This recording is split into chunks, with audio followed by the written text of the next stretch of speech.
Hello, YouTube. As you know, there's been a ceasefire announced um, in the Middle East, and many of you are curious as to what this ceasefire means. Well, I still believe that the United States, Israel, and Iran are fully committed to war, and the ceasefire it's really about attempting to shape the narrative around this war, trying to control the terms, trying to determine how the war will be fought. So for Iran, for the Ayatollah, it's very important that the Iranian people understand that Iran is forced into this war. In his speech to the Iranian people, right after the US bombing, he created a dichotomy between Iran and the United States. Iran is a nation dedicated to peace. The United States is a nation dedicated to war. The Iranian people live the truth. The American people tell the lie. And the Iranian people will do all it can to achieve peace. But if forced to defend sovereignty, if forced to defend their faith, then the Iranian people will fight to the death. The Iranian people will never surrender. But if an opportunity for peace presents itself, then the Iranian people, the Iranian nation, the Ayatollah, will grasp at that opportunity. Trump did launch the attacks against Iran, but he's trying to create the narrative that this is happening not because this is what he wants, but because he's forced to do so by the globalists, by the deep state, by the American empire. He himself is a person who only aspires for world peace. But these warmongers, these neocons within his administration, who are embedded in the deep state and who have tentacles all around the world, they are undermining him and forcing him to act against Iran. But he will fight for the American people. He will fight for world peace. And that's why he is trying as hard as he can to broker a peace deal between Israel and Iran. Both Trump and the Ayatollah can do this, can try to be the peacemakers, because they know that Netanyahu will continue to push for war, that Israel will continue to be the aggressor in this war. So Israel is really the scapegoat. But it's really important for us to understand that all three leaders, Trump, the Ayatollah, and Netanyahu, are committed to war for different reasons. So in today's talk, I want to explain to you what's really driving these three individuals. Why are they committed to war? And what do they want from this war? And for us to understand this, I want to introduce to you a new concept. It's called the Messianic Calling. Each of these individuals, Trump, the Ayatollah, and Netanyahu, see themselves as historical Messianic figures. They're on a mission from God to save the world, to save their people, to deliver their people into the promised land. And if we need to understand that this is ultimately what's driving them. Not fame, not power, nothing but this Messianic calling. That's what's really driving them. So let me explain what this Messianic calling is by explaining to you its three major characteristics. The first major characteristic is that when you truly believe that you are on a mission from God, that you are the chosen one, that you are the prophet, that God smiles on you, you have access to divine energy. What is divine energy? Let me give you an example. Maybe you're a mother and you're taking your 3-year-old into the forest. You get lost and you're wandering the woods, and then suddenly a black bear pounces on you. Well, as a mother, what's going to happen is, and you could be petite, you could be weak, what's going to happen is you suddenly, when your child is under attack, under threat, you will find unlimited energy, strength, and courage to fight off this bear, and you will succeed. And we know because there's been a couple of anecdotes like this. So a mother's love for a child is one of the strongest forces in the world. Now, to understand divine energy, just multiply this mother's love for her child by about 1 million. And you can understand how energized, how motivated, how powerful people with the Messianic calling feels. The classic example is Trump, right? So Trump, during the campaign season, he would get about like 4 or 5 o'clock in the morning, do a lot of tweets, watch a lot of TV. He would get on his plane and go to a campaign rally where he would talk endlessly for a couple hours. Then he would get back on the plane and then fly somewhere else and do another rally. And then he would do another rally in front of 50,000 people. And then he would watch the news, and then he'd go to bed, sleep soundly, and get up the next morning to do it again for 2, 3, 4 months. And you have to ask yourself, why is he so energetic? He's 79. Why is he so motivated? I mean, he's not in the best health in the world because he eats McDonald's all the time, and he's clearly obese for his age. But none of this matters because his faith in his mission, the fact that he knows that he's been chosen by God to complete his mission, that fills him with an infinite energy. And that's where his strength comes from. The second characteristic of people who are filled with the Messianic calling is that they are absolutely fearless.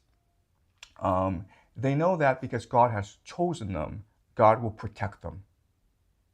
And so no bullets can harm them. Okay, so Trump, so the classic example again is Trump. He was almost assassinated at Butler, Pennsylvania. And remember how even though the bullet came close to him, he was still able to get up and pump his fist and shout to the people, fight, fight, fight. Okay, it's his absolute fearlessness. They know that God will always protect them. But also, even if they were to die, they would go straight to heaven and be with God. They're one of the elect.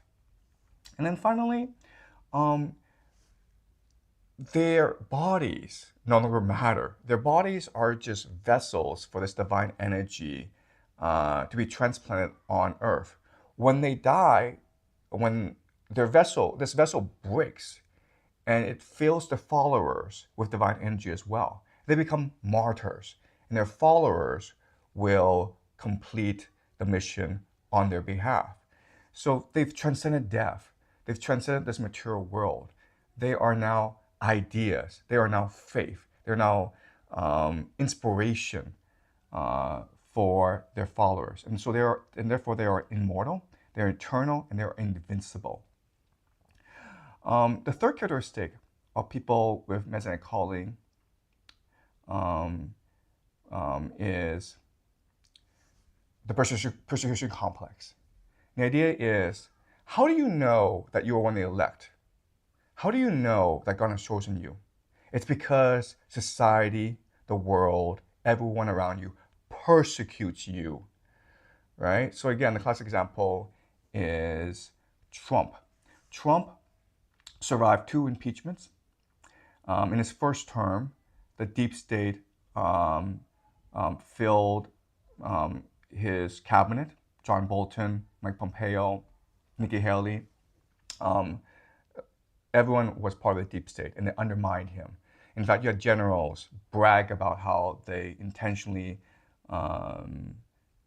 disobeyed Trump's orders.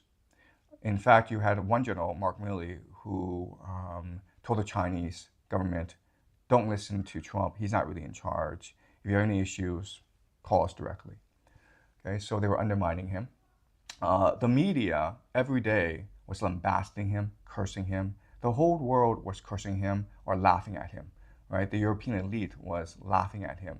Remember when Trump was talking about the Nord Stream pipeline and how it would cause German dependency on Russian oil? Those German ambassadors were at the back of the United Nations just laughing their heads off at Trump.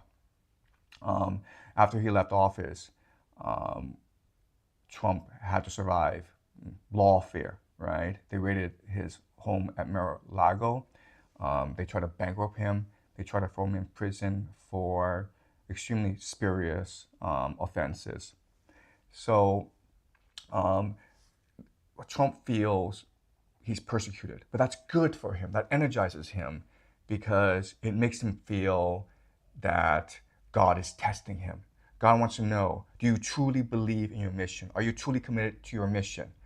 And through this persecution process, Trump will develop more and more faith, more strength, more power. This divine energy is filling him, and this divine energy will allow him to fulfill his mission. Let's look at the Ayatollah. Right now, the world's most sophisticated intelligence agency, Mossad, is hunting him. They want to assassinate him. The American military, the most powerful military in human history, with their precision bombs, with their satellite technology, they're hunting the Ayatollah as well. And the Ayatollah is 86. So given all this, how does the Ayatollah feel right now? And the answer is he feels ecstatic. He's never been more alive. He's never been more energetic. He's never felt more vibrant in his life. He feels as though the moment he's been waiting for all his life, the moment he's dreamt of all his life, the opportunity to kill the great Satan, it is now before him. And so he's not going to die. And if you ask him to go run a marathon tomorrow, he could do so. That's the power of divine energy combined with the persecution complex. Netanyahu's the same situation. Netanyahu, his country, Israel, it's divided. There are all these corruption charges against him and his family. And right now, as long as he's in office, he's immune from these charges. But the moment that this war stops, then he would face corruption charges and he would probably be thrown in prison. He's not faced by any of this. He knows that this persecution, it's all a sign that God favors him. And this persecution will ultimately give him the strength, the faith to fulfill his divine mission on earth. So now what I want to talk about is, what exactly is the divine mission? How do each individual perceive their divine mission? So I'll start with the Ayatollah, because that's fairly simple. The Persians, their belief system is a combination of both Zoroastrianism as well as Shia Muslim. Zoroastrianism is the world's first eschatological religion, and in it is a moral clarity. The world is divided between good and evil, between light and dark, between the truth and the lie. And this is the very structure of the cosmos. And these two forces have been at war since the beginning of time. Eventually, these forces will meet in a final climatic battle. And at this point, we humans, we must make the decision as to what force to join. Will we fight for the side of good, or will we fight for the side of evil? And clearly, the Ayatollah believes that he must unite the Muslim world and have them fight on the side of good against the great evil, the great Satan, which is the United States and their vassal state, Israel. The Shia Muslim religion is one that believes that suffering, persecution, and sacrifice, it's all part of your faith. If you truly believe, then you will suffer and you will sacrifice yourself. So the Ayatollah is willing to die for what he believes in. He's willing to die for his faith. That for him would be the greatest honor. So the Ayatollah, what he wants, it's pretty clear. He wants to lure the great Satan into Iran. He wants to lure the great Satan into his lair, where he will take his flaming sword and stab the great Satan to death, thus freeing his people from oppression, from persecution, from suffering. And by killing the great Satan, he will save his people and save the world. Okay, so that's the divine mission of the Ayatollah.